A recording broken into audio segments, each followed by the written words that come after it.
दुनिया में जियल मुश्किल होय छै तोरा बिना अकेले फील होय छै के जान तोरा बिना अकेले हां दुनिया में जियल मुश्किल होय छै तोरा बिना अकेले फील होय छै बर्बाद तो के जियै छै आराम से बदनाम हम भेलियो तोरे नाम से बर्बाद तो के जियै छै आराम से बदनाम हम भेलियो तोरे नाम से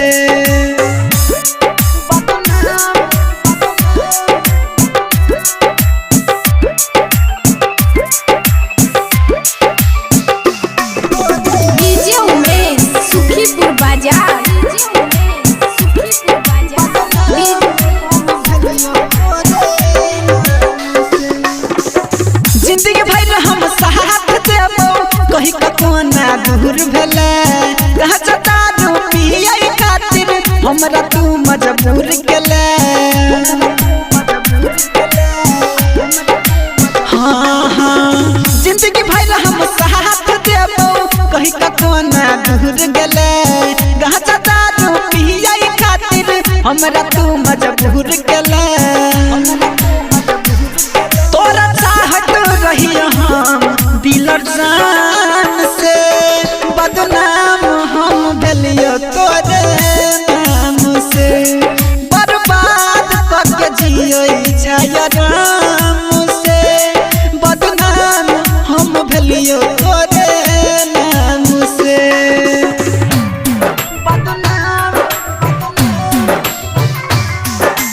डीजे उमेश सुखीपुर बाजार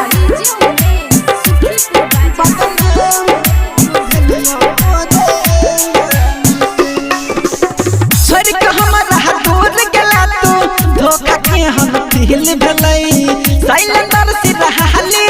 के जियल सुन मुश्किल भलै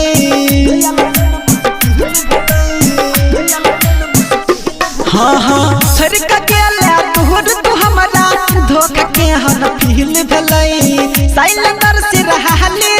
के जियल सुन मुश्किल भलै राम के सुनो प्रेम चल जे तो गाम से